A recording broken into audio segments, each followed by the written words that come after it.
Hello, everyone. Welcome to Spiritual Youth Circle. It's very nice to have you here. And this is our last program in the Superpower series. And it's going to be all about application so that hopefully we can apply everything that we've learned and keep all of our learnings with us into the future.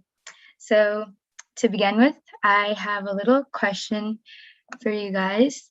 And that is, how do you feel when you achieve a goal or apply something you've learned or have been meaning to apply in your life? I'm just gonna screen share the text version of that in case you missed it. So you can take a couple seconds, think about it, and then we can do a popcorn system to answer this question.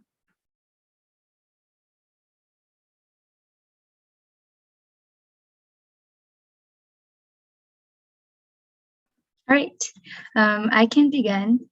When I achieve a goal or I apply something that I've learned or I've been meaning to apply in my life, I feel really accomplished and I feel that I have like a good sense of where I'm going and I can keep going the direction that I'm going in to be successful. Popcorn mania. Okay, when I achieve a goal or apply something, I feel happy. Okay, popcorn, Anutri? Yeah, when I achieve a goal, I feel content and like satisfied. Popcorn, Jeremiah. Yeah, pretty much the same with everyone. Just happy and content. Like it's always nice when you can kind of think back, like, oh, this is the moment where I can apply this thing that I've learned. It's so satisfying when it happens. I'll popcorn to Priyanka. Is that how you pronounce it? Yeah, So, that's how you pronounce it. I wasn't here, but I'm pretty sure.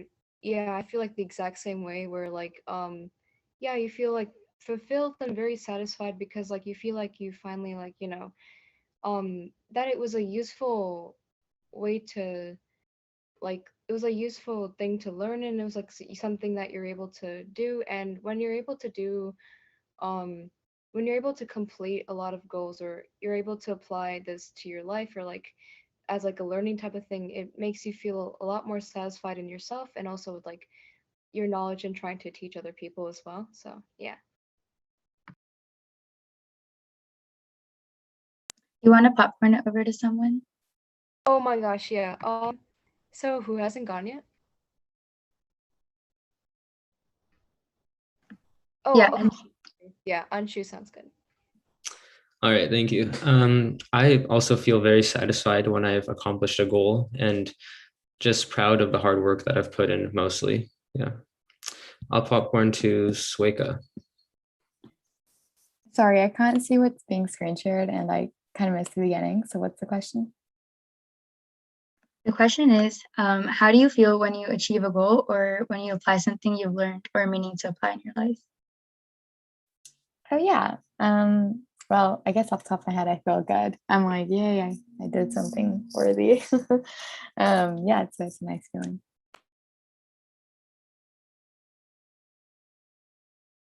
Do you want to popcorn it? Okay, I just don't know who has gone or not gone yet. Okay, Bharat, go ahead.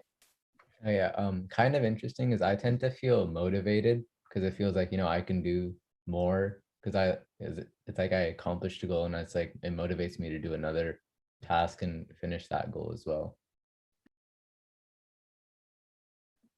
For sure. Yeah. Was that everyone? Yep. Okay. Now we can move on to the first point by Anushree. Yes, thank you. Yeah, so application is today's topic, and everything that we've learned in the past 6 weeks about the superpowers like simplicity, forgiveness, gratitude, it all comes in place today because application is the act of putting something into operation. So today's the point where everything comes together and you can actually apply those superpowers to unlock them. And so I'll just introduce the foundation of application with a quick quote by William Murray, and I'll screen share. Okay, so until one is committed, there is hesitancy, the chance to draw back. Concerning all acts of initiative and creation, there is one elementary truth, the ignorance of which kills countless ideas and splendid plans, that the moment one definitely commits oneself, then Providence moves too. All sorts of things occur to help one that would never otherwise have occurred. A whole stream of events issues from the decision, raising in one's favor all manner of unforeseen incidents and meetings, and material assistance, which no man could have dreamed to come would have come his way. Whatever you can do, or dream you can do, begin it. Boldness has genius, power, and magic in it. Begin it now. Yeah, so that was the quote. And did you guys get anything out of the quote that you heard that you liked? You could share if you maybe want to.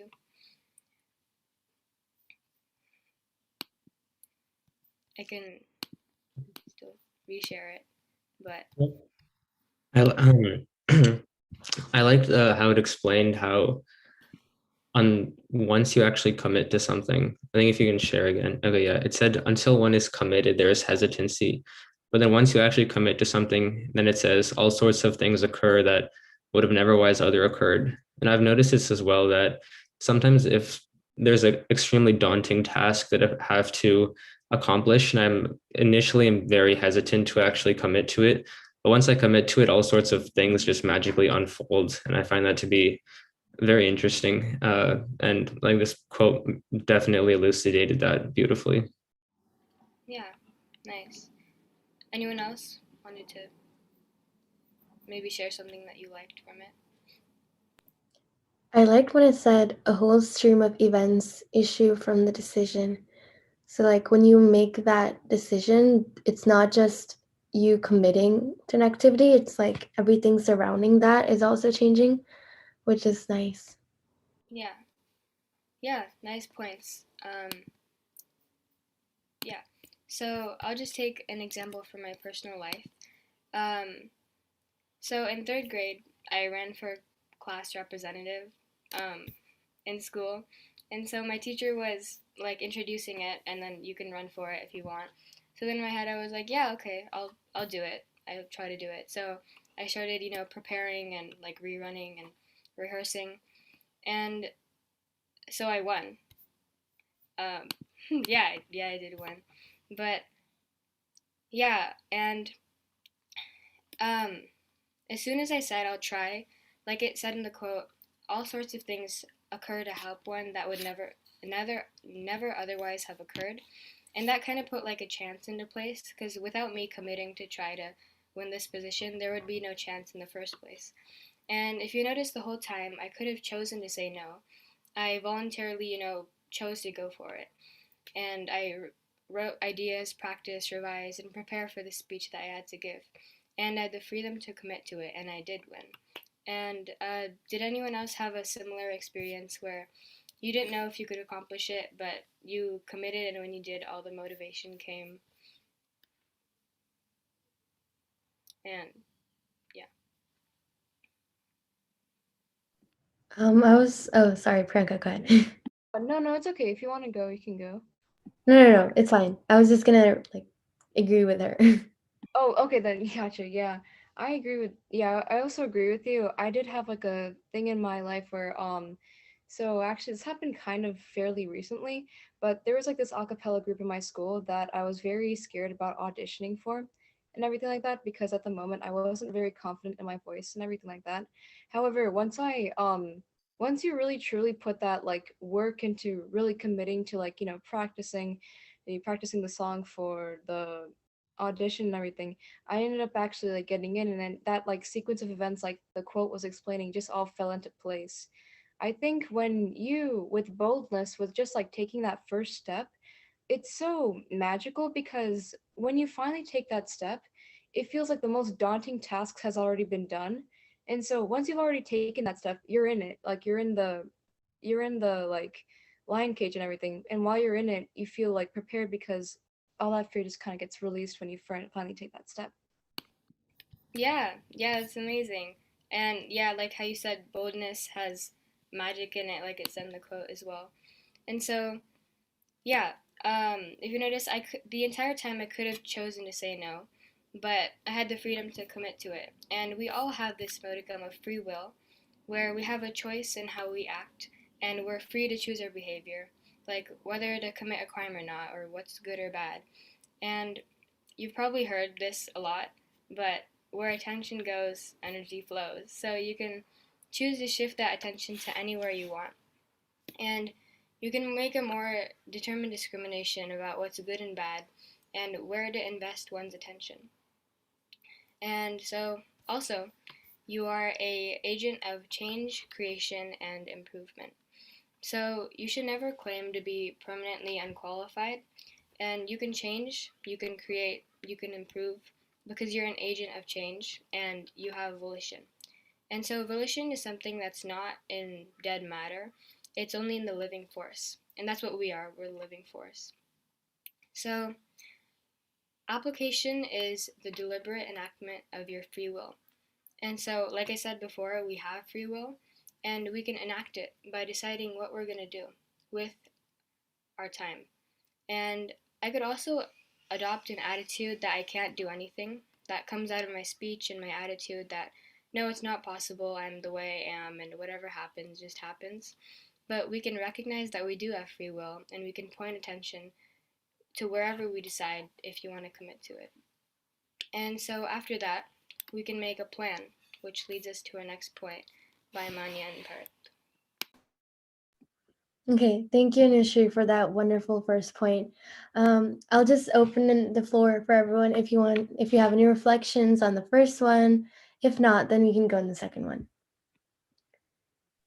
I really liked what Priyanka said about how she tried for that a cappella team and she got it. And I heard a quote somewhere, and it said that a winner is just a loser that tried one more time. And I could totally relate to her with like the feeling scared to even try. And I think it comes from a lot of just like a failure of like not getting in or like feeling like a loser. But that quote always brings me comfort at those times. And a previous like a experience I kind of had similar to hers was that I was applying to labs at my college, but they don't really accept first year students because they want people with experience, and I've never had any lab experience before, or I've never done any research before.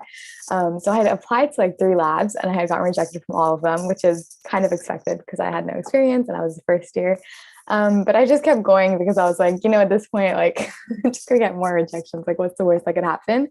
And I actually got into a lab on my 4th try, and I love my lab so much. I love my research. And I just want to say that if I had let that kind of like fear of not getting in stop me, then I wouldn't have a position right now at a lab. So yeah. Oh, thanks guys. But yeah. I love that. Okay, so I can go, or me and Bart can go on the elements of application. And the first one was actually what Anushri mentioned, the idea of free will, that we have the ability to put our attention wherever we want to, and those series of events after that just follow through. And the second part of that is what I like to call the vow. And just by, you can put in the chat or say it loud. What does a vow mean? Like in your own words, like what does it really mean? If anyone wants to say. Like a stern promise. Yeah. So promise to like do something. And I think application requires a vow in a way.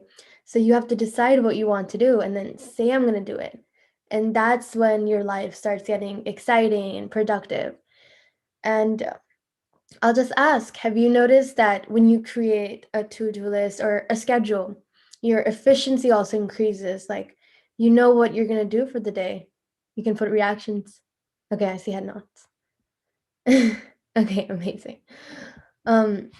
Yeah, so I heard the quote that said, if you want to remember something, write it down. I think that is really important because when you write it down, it carries that energy with you. And when you keep looking at it, like I have sticky notes beside me on my table and I put stuff that I want to do and it's just on my wall.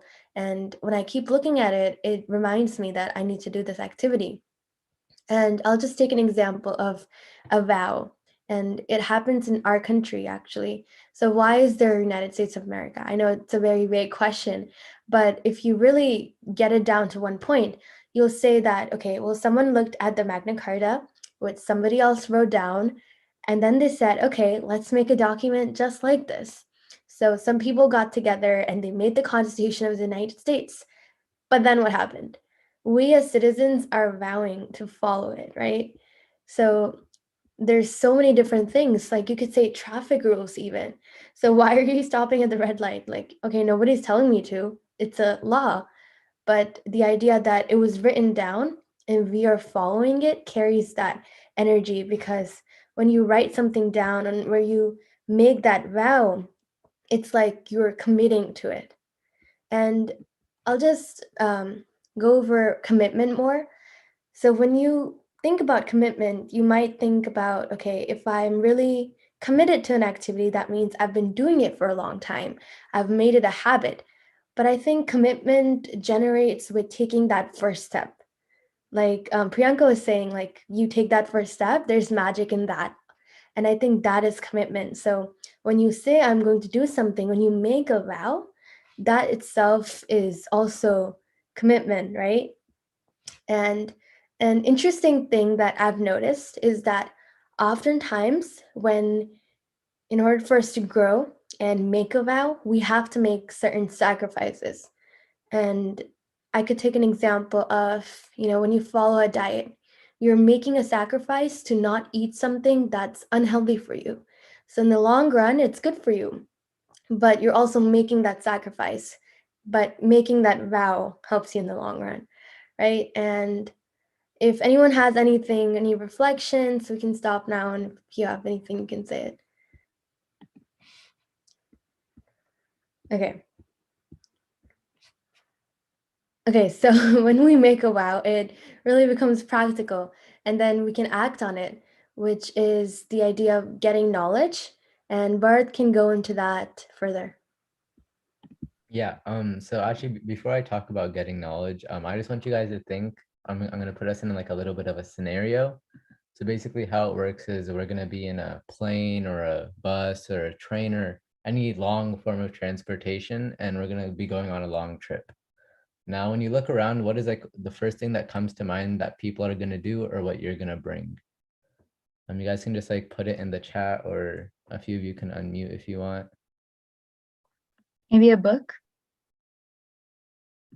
Yeah, that book was like what I'm looking, what book is what I was looking at, but yeah, looking at your phone is definitely something that people tend to do. But like what I've seen is like even on planes and stuff like that, a lot of people, they bring books with them, or they'll be reading on like their Kindle or stuff like that. And the idea is because they have this like intention and desire to keep on gaining knowledge. Like there's so many other things that people could waste their time with, like video games or like just scrolling on Instagram while they're on a bus or something. But they choose to go on a book, but they choose to read a book because it brings them that knowledge. And this brings me to the point of like gaining knowledge in relation to application. And actually, personally, I didn't even realize how important of a step this was until I started doing some research on it. And like looking back at it, it could have helped me in so many different commitments that I made. Like it could have helped me with so many goals that I wanted to achieve.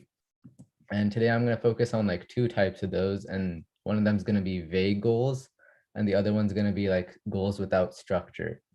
So for the vague goals, I'm going to give a personal example. So like a few months ago, like summer is coming up, and I wanted to like, get more fit. So I thought like, I diet.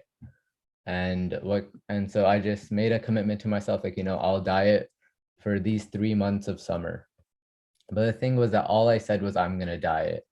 And that's such a vague and vast topic that it's so hard to stick with it, that like within the first week, I'm pretty sure I broke it, just because I didn't have any idea of like what foods I wanted to diet from, like what foods are actually healthy, what foods are unhealthy, and stuff like that. So getting knowledge in order to understand that this is what's good for me and this is what's not, and this will help me in my commitment and this will not, is like super important.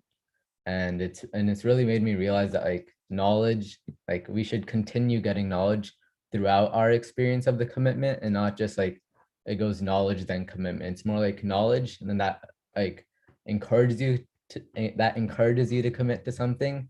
Then while you're committing to something, you should continue gaining knowledge. And then the other example is like goals or commitments without much structure. And this is another personal example. Like while I was dieting, I was like, I'm going to exercise also. So exercise, it's a very vast topic, but at least this, I had like an idea of what I wanted to do. Like some days I would run, some days I would do like a push-up or the push-ups or something. Some days I would like do jump rope or stuff like that. But the thing is, I had no structure. It was like whatever I felt that day. And it really caused me to like lose motivation quickly. Cause it's like I was just doing it based on whatever I felt like that day. So I ended up doing the same thing like for 5 days because it was the easiest thing. I remember I did like 5 push-ups for 5 days, and like and it made me realize that like if I stick to something, and especially because I did it because I wanted to see results. I wasn't doing it because like, oh, I'm motivated to exercise. Like I had an intention that I wanted to see results like in myself. And when I did some research about it afterwards, I found this, like, it's called a workout regimen. I think it's like it gives you structure, and it really made the process a lot easier, by following it. And it doesn't necessarily tell you what to do, but it gives you like suggestions and stuff. And that knowledge really propelled me forward in like exercising and stuff. But this applies to like pretty much anything. Like even if you want to read a books, like some knowledge that can help you is like finding books that you like finding a good time to read, finding stuff like that. It really helps you make the commitment process to the goal as easy as possible. And I think that's the goal of getting knowledge and so many other of these steps that we're going to talk about. It's making that commitment process as easy as possible, because oftentimes, at least I've seen it's very hard to stay committed to something, and doing these little steps to make it as easy as possible can help you so much. Yeah, so that's what I had to say. I just want to hear from you guys. Like, have you guys had any experiences with vague goals or goals without structure, and what do you guys think about this idea of getting knowledge? I feel like in my case it was really effective. I was trying, or actually I went to this class about a meditation practice, and before that I like knew about it and I like practiced it regularly. But going to that class and actually learning the benefits of it and like reading a book about it, it motivated me so much more to actually like keep going with the practice, and it was really effective in that way. So gaining knowledge to help with what you're trying to do is definitely helpful.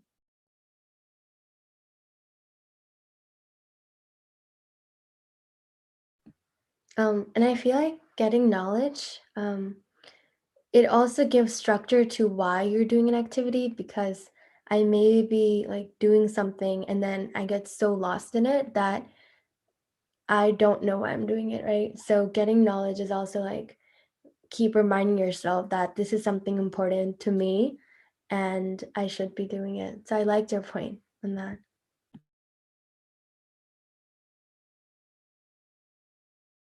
Okay, well, I can cover the last point, and Anshu can go over it in the end, more about the point. So it's practice, and when we make a vow, we're getting knowledge, but we actually have to practice it, right? So you may notice maybe in your chemistry or biology classes, we have labs.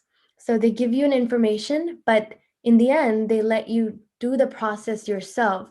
So you're practically able to see what is happening in the molecules, and you note down your observations and you truly practice it, right? And that applies in the application process. So all the things that we've been talking about, they've come together in this one session of application. We talked about simplicity, gratitude, satisfaction, yoga of the tongue, forgiveness, and so many different things. But now we can actually apply them by understanding that we can make the vow and getting knowledge, which you're getting from the session also, and then also applying it by practice. So it's really hard to apply it, but slowly doing it in small steps can really help you make a wow and then continue with that practice. And Anshu, do you want to elaborate more on that? Yeah, for sure. Just wondering if anyone also has any realizations or so far, any thoughts. Yeah. One thing I was thinking was when Parth mentioned creating extremely vague goals. I've definitely seen that a lot in my life as well. Even something as simple as, in this course, I want to get a certain grade. Even that itself is extremely vague, because theoretically, let's say you get an average score in every single assignment, it's still possible for you to achieve the grade. But unless you actually plan out how you're going to study, what you want, what metrics you want to achieve, you might not even reach your goal. And so I like that point a lot. And so how do we actually get this desire to be motivated? Because we've seen theoretically what are all the different things you need to do, but the most important step is actually receiving that motivation in the first place. And there's an interesting analogy to go with this, and it's called having a house on fire desire. So let's imagine that you're in a foreign country and you don't speak the language. You speak only English and whatever other languages you know, but everyone else speaks something else. And your house that you're staying in catches on fire, and you're able to get out of the house, but your family is still inside, and you want to save them, obviously, hopefully. And if you actually want to save them, it'll be very little that will stop you, even this language barrier, from trying to receive help. If you try to if you go up to someone and the person doesn't speak the language, you'll try to do something, say, come here, like, I'll show you, my house is on fire, try to help me. You won't start thinking, oh, I don't know the language, oh, he seems busy, or, this person doesn't seem very nice. You'll try your best to actually help make that person, or find help somehow. And this is really the ideal desire that we would want for completing our tasks. At least that's what I would want if I want to complete my tasks, having this desire. So what can we actually do to get as close as possible to this kind of mindset, this house on fire desire? And what Manya was explaining earlier, I actually read a study recently, and I'll just present that to you. And there are 3 different groups, and I'll let you guys decide which group you think was most successful. So they conducted a study a few years ago, and they wanted to see if people would follow up on their exercise plans. And so for the first group, they just told the group, this is what you need to do every single day. And for the second group, they said, this is what you need to do every day, the exercise plan. But on top of that, they also provided that group with a pamphlet with all of the different health benefits and what kind of diseases exercise would prevent. And then for the third group, they said, this is what you need to do every day. But instead of giving them the health benefit pamphlet, they made that group write down on a piece of paper when they're going to exercise, at what time, where they would exercise, and also what would happen if you can't make that time. What's a backup plan? So I'll let you guys decide. You can react in Zoom. I'll tell you which one was most successful, but if you think the first group was most successful, you can react with a reaction. Okay, no reactions. If you think the second group was most successful, you can react with a reaction. Okay, we have a few reactions. And now if you think the third one was most successful, you can react. All right, okay. So you guys are correct. The third group was most successful in determining, or in actually following through. And that's okay if you didn't get it right, it's fine. So now I also find this a little more interesting. So you know that the third group, they were the ones that actually wrote everything down, and they were the most successful. Which do you think was second most successful? If you think the first one was second most successful, you can react. Okay, and if you think the second one was second most successful, or then you can react. Okay, so I'll tell you what the success rate was. So for the third group, when they actually wrote everything down, they had a 90% success rate. For the first group, where they just knew what they had to do, they had 32%. And then for the group where they had all the health benefits, they actually had 31%. So effectively, there was no difference when they actually knew the benefits. And I found this very interesting because I've seen in my life as well, like if I'm supposed to be doing something, even though I know about all of the benefits and I know that this is actually good for me, sometimes that's not enough to actually make me do it.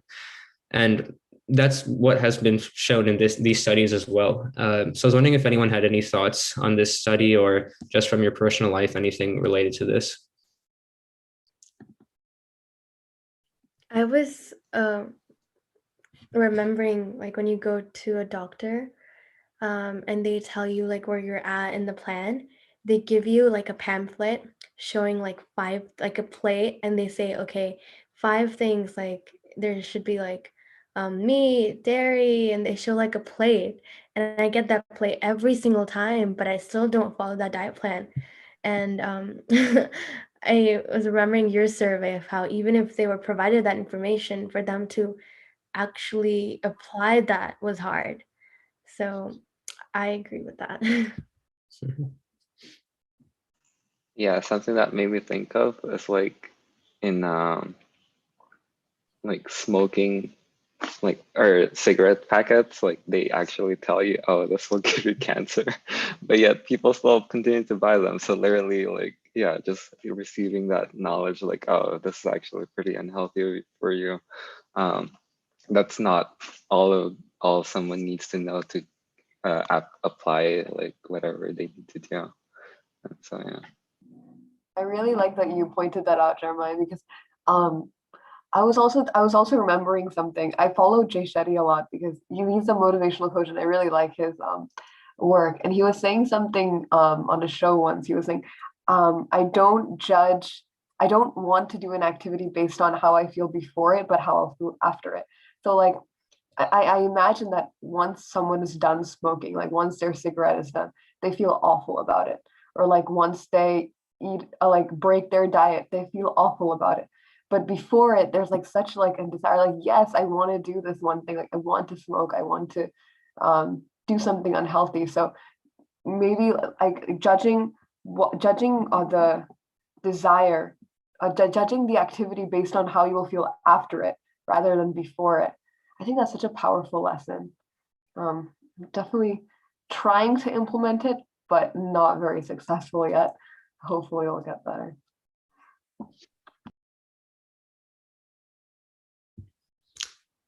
All right, thank you guys so much. I think I really resonated with a lot of those realizations. And also, Sirbi, what you just mentioned about how when you do something that you know isn't actually good for you, while you're doing it, it feels nice. But as soon as you're done with it, you feel horrible. And then it's the opposite for something that is actually good for you, like exercise. While you're actually exercising, you're so painful, right? But once you're done, you feel great that I actually exercised. All right, thank you guys so much. And Niharika, you're on next. Thank you for all those wonderful points. So just recapping a little bit, throughout the previous Spiritual Youth Circle sessions, we've been trying to culminate superpowers in order to lead a blissful life. And we've done that through many different practical tips and ways of thinking and being. So all the things that we have said and heard, I'm pretty sure that we intend to practice them. Maybe we've even said that we will practice them. But how do we make sure that we do what we say and intend to do?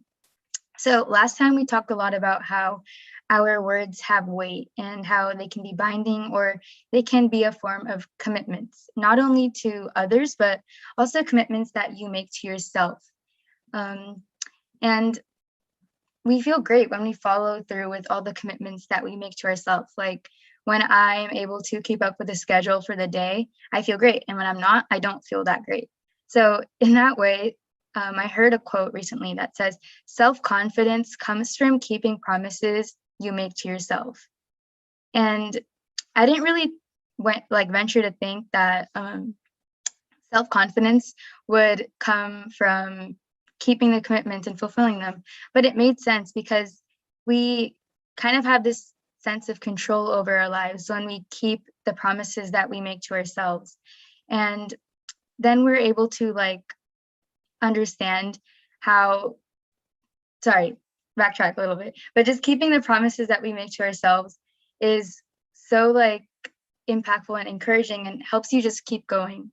And it gives you a sense of control over your lives. And soon throughout the presentation, we'll be able to fully understand how just taking the first step into having that control will create a self-motivating cycle, which starts with making decisions.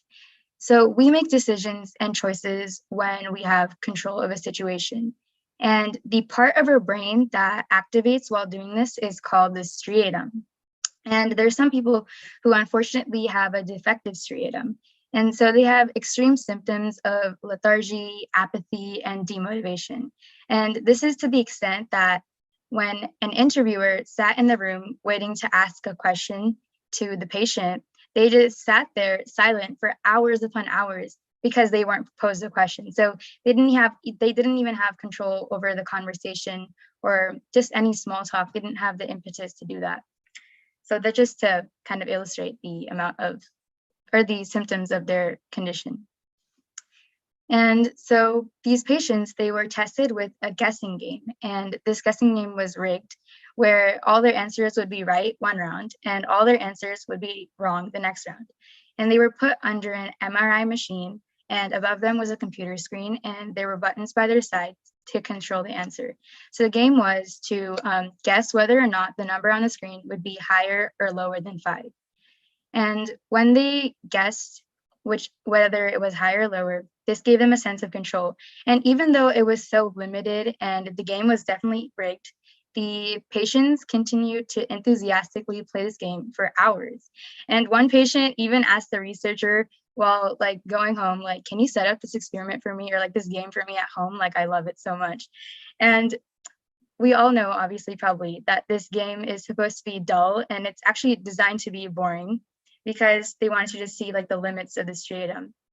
And they also did a follow-up to this experiment in which they had the computer guessing for the patients a lot of the times. And they saw that in their striatum, there was little to none activity when the computer guessed. And it kind of, when they, in the retrospective, when they understood that the patients were much less engaged, they were actually annoyed, and they didn't want to take the game home this time around for sure. So this experiment can be very telling, and we can go into that a little bit later, but I kind of also want to hear what you guys think this can illustrate, or just like any thoughts about it or how it can apply to you. It's a little bit hard to analyze, but I mean, yeah. Yeah, I really like that study with like kind of the guessing game.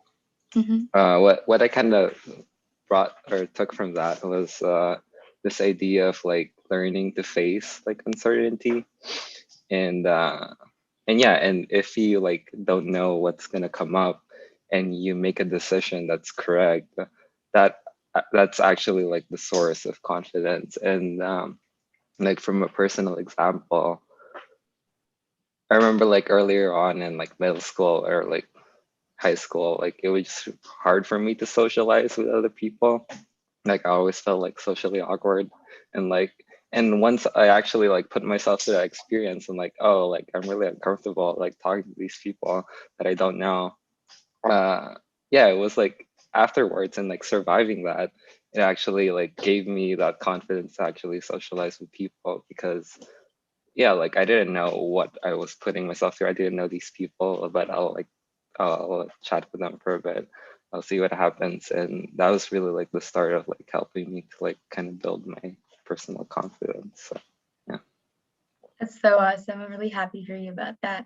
And just like about the discomfort, I actually heard in like a random show that I was watching that people who like rush through the discomfort, they learn way less than the people who like slow down through it and try to like keep up with the others who might know more than you.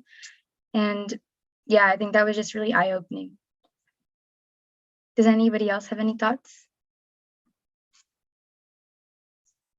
I mean, discomfort is really not comfortable. Very, like, it's very easy to like want to like fall back into your old patterns. Like, I've been wanting to wake up early all my life. Like, I've always wanted to be a morning person. Like, I've always like idealized like the 5 a.m. life, but I've never ever been able to like keep up that routine for like more than a month, or like not even more than like 3 weeks. I've never been able to do that. And it's really just because of discomfort. Like I everyone's agreeing. Yeah. It's really just about discomfort. Like I don't want to get out of bed. I don't want to do something in the morning before the sun. I don't. It's very difficult. But yeah, I guess this is like calling for me to get up tomorrow and do something about it. And I'm sure like when you actually do it, or sorry, were you gonna say something? I don't want to cut you off. No, it's okay. You can finish what you were saying. Okay. I was just saying that when you maybe do wake up at 5 a.m., I'm sure it feels great because you've made that like choice, the progressive choice, and making those little decisions is so helpful and it keeps us going. I just mentioned one thing. I just remembered something that when you guys did the overcoming mental resistance talk, one of the points was just like you don't have to like run outside for 30 minutes, just put on your shoes, like tie your laces and go outside. I'm just thinking, like maybe instead of like saying, okay, I'm gonna wake up and I'm gonna meditate for like 1 hour, but no, I'm not gonna do that. I'm just gonna wake up, I'm gonna walk around, I'm just gonna sit down for 2 minutes, and then if I still want to go to bed, I'll go to bed. I think maybe that's like a better way to do that. Yeah. Anyway. Really smart. What I was gonna say is that coming from like Jeremiah's point, I also was a very socially awkward kid back when I was at school and everything like that. And what I found was that when you did like, come out of your comfort zone to actually like try and like as hard as it was, as it was like trying to like break out of like your comfort zone to try and like talk to people, or like how Surabhi gave that example with like waking up early. I felt that too hard. Oh my gosh. But like with that little boldness that you have, there's like a certain sense of strength that you feel afterwards that I ended up like discovering like throughout like my entire like elementary and like middle school years and everything. It felt like I was like slowly like building up this kind of shield that I was able to like defend against my anxiety with like talking with people. And I think that like has to do with also like our self-confidence and how that affects us in the long run with like other exercises and like goals that have to do with like motivation and things like that. Yeah, definitely. I see that for sure. Thank you for sharing. So I was also thinking about this experiment, and I thought that it showed that even though these patients had a defective striatum, they were motivated to keep going and keep making those choices. And they were less motivated when they didn't have control over their lives. So for us, hopefully with fully functioning striatums, we can keep making those choices that in which we're able to take control of our lives and really light up our striatum. And Columbia University psychologists have said that it's human tendency or our biological imperative to activate our striatum or to make decisions. And that's because making decisions creates motivation, and having control over our lives, it encourages us to imagine the different possibilities. For example, if you're in a team and you're in a decision-making or a problem-solving situation, then you're kind of urged to imagine what the different possibilities are that you can kind of solve your problem with. So when we're put in situations to make decisions, making the right decision or the one that kind of aligns with our goals, it really feels accomplishing and therefore motivating. And if we're not automatically put in a situation to make decisions, then we can create that situation for ourselves. So throughout the day, we can pose ourselves questions like, does this align with my goal or intentions? Or even a choice that can help our striatums get activated so that we feel motivated to keep going. And this choice can be anything as small or big as, should I really open my phone and get distracted for the so-called 5 minutes, which turn into 15 minutes, which turn into 30 minutes, or do my work? And training yourself to make the right decisions like this on a smaller level can keep us up with applying what we've learned, and it can help us align with our intentions. Like, thank you, Svika. That is very important, yes. And we also saw in the study that Anshu brought up, when these people got to schedule for themselves and make those choices for themselves, they had a drastically higher success rate. So this opportunity for in-depth control really made a difference. Application by following your plans and living up to your words gives this self-confidence. And the entailing motivation to keep going. And it also can be even just for like staring at a computer screen for a few hours, playing a rigged game, but it just helps us keep going and hitting more goals and therefore just living a more fulfilling life. And it's really easy to think, especially for myself, there are so many goals, where do I even start? And the simple answer to that is just like starting with one, focus on something specific. And I say that like it's a piece of cake, but it's because I heard my mom's friend's story, which she told me. So this friend was trying to improve her health for that was her focus and main ambition. And I think improving health is a trend in this conversation today. So she was trying to improve her health, and what she did was made that her goal for 1 month. Like that's the only objective she had that she was really going to put all of her attention into. And so in 1 month, she was able to hit the goal that she wanted to hit. And if you want to apply this concept into your life, it doesn't have to be like a monthly goal, but you can also make it like a daily focus or a weekly focus, anything that you just want to get done, because sometimes it can be hard to get things done. I have a long-term to-do list. I don't know if I've said this before, but I also have a daily to-do list, and getting things on a long-term to-do list done is so much harder than the daily to-do list. And I just noticed that when I transfer things from a long-term to-do list onto a daily to-do list or a weekly to-do list, I can actually put my attention and energy there and get the thing done. And that relates back to the honestly life mantra at this point, where attention goes, energy flows. So if you're putting your attention on something, then energy will flow there and you'll be able to get it done. So I think that's a really important point, and we can definitely talk about it if you guys have anything to say. Otherwise, Anshu can take it over again. Or I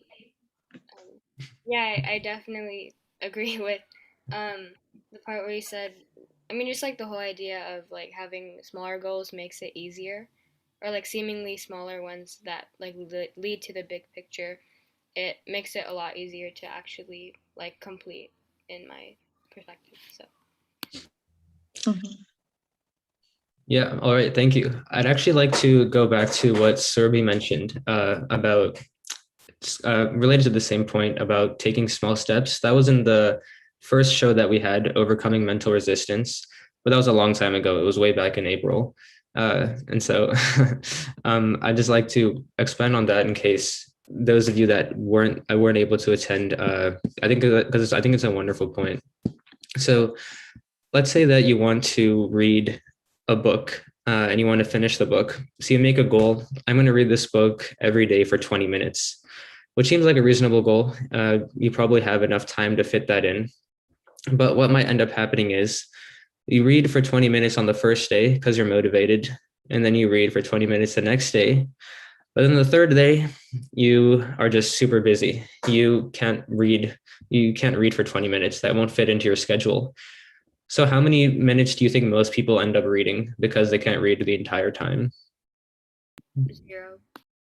Exactly, 0, which isn't the greatest math because even if you can't read for 20 minutes, that shouldn't necessarily mean you read for 0 minutes. But because people create such goals that I need to finish the entire 20 minutes, otherwise I won't even start, what will end up happening is you completely lose the habit of reading, and eventually the zeros will just come, and there'll be more zeros and more zeros, and eventually just continuous zeros because you've given up.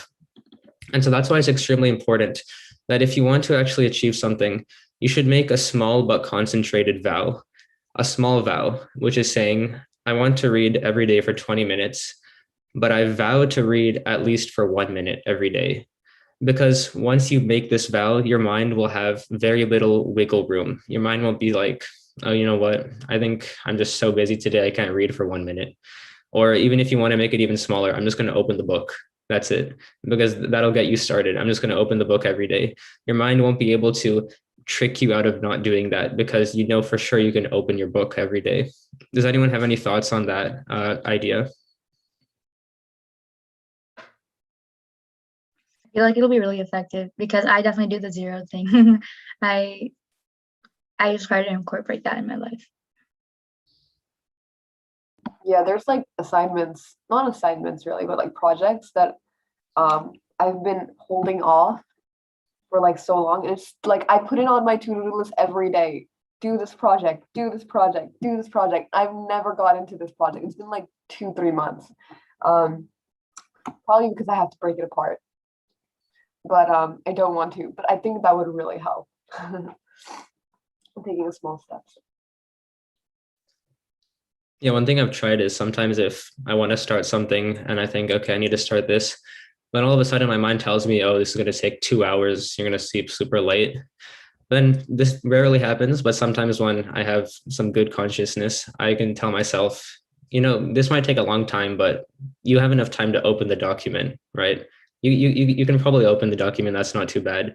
And then from there, you can just open everything you need to have. And then from there, once you starting is actually the most difficult part, because once you actually start, the motivation will come and soon follow. So I think this idea of taking small steps and making a small vow is really helpful. But sometimes, even if, despite all of these different ideas, even if you do all of these things, sometimes you might still not be able to do it. And you might think, because it's only you holding yourself accountable, sometimes you might need an external force to also help you. And that's where having mentors is extremely helpful. And a mentor doesn't need to be some hired professional life coach that you find online. A mentor can even just be one of your friends that you have. You can just ask one of your friends that is extremely motivated. Just tell that friend, I'm going to do this every single day for the next month. And I just want you to, text me every day and say, hey, did you do it today? Because even that external pressure might be enough for your mind to not be able to make excuses. Because on your own, you might think that if I don't do it, no one will know, nothing will really happen. But if someone else is telling you to do it and you said that you made this commitment, and you might feel some shame, at least some shame that, I told this person that I want this person to keep me accountable and I don't want to lie to this person. So I'll probably end up doing it. And an even more adventurous or daring idea, if you're extremely brave, you can tell your parents that I want to do this, or someone with more like authority, that I want to do this every single day. Because once you tell your parents or someone else that you really cannot say no to, you'll become pretty much forced to do it if something that you really want to do. Does anyone have any thoughts on this? I remember reading once. Hearing. I used to like watch all of these. I forget the person, but he's like the first name is Thomas or something. He has a YouTube channel. He's like he like does productivity and things like this. And he was saying like he was trying to wake up at 5 a.m. every day. So he set up the system that he would send tweets out every day at 5 a.m. And if he didn't send out that tweet at 5 a.m., he would have to pay like $30 to someone, whoever would catch him out, like you're not up at 5 a.m. So like he took this to the next level, like not parents, not an accountability buddy, just like everyone in the public. Like if you see this and there's no text at 5 a.m., you get $30 from me or something. It's like wow. But it worked. It worked for him. Wow, that is quite, I think, yeah, creating incentives can be really helpful. I've seen another similar extreme idea. There's some apps that have alarm clocks, and if you don't actually wake up to the alarm clock, it takes away money from your bank account. But I think it's slightly sketchy to give them that details, but yeah, there's definitely the idea of creating incentives can really help. Yeah, that really that'll make you have a house on fire desire. Create punishments like that. I really like your point about how mentors don't have to be like adults or someone in like a higher position, and they could just be like your friends. And I relate to that because I think like all my friends have qualities that I aspire to have that I don't currently have. And I really look up to them in that way. And they don't even have to like tell me verbally any advice, but it's just like being in their life and watching how they run their life and how they live it and like how they make judgment calls. Just like seeing their example and having their association is like mentorship in its own way to me, because I'm like, oh, I could do things this way. I could have this quality. I could, yeah, basically be better like these people. So yeah. Yeah, I also have found that so many of my friends have such amazing qualities. And even if it's also important to keep the right kind of friends and have the right kind of people that you associate with, because if you actually want to, I mean, I'm sure you've all heard that if the 5 closest friends that you have is what your future will be. And so using any of them as mentors can be really helpful. All right. Thank you guys so much for your wonderful participation today. I definitely enjoyed this program so much. You could react if you also liked it, hopefully. All right, great. Thank you guys. So our next program will be next week on Sunday at the same time, same Zoom link. And I just got the title for our program, and I'll place it in the chat. It is called Cultivating Nourishing and Wholesome Relationships. So that seems very interesting. I'm excited to see what that will entail. So thank you guys so much for coming. If you have any questions, you can email us at hi@spiritualyouthcircle.com. And also for more information, you can go to spiritualyouthcircle.com. All right. Thank you guys. Have a great day. Bye. Bye. Thank you. Bye. Thank you.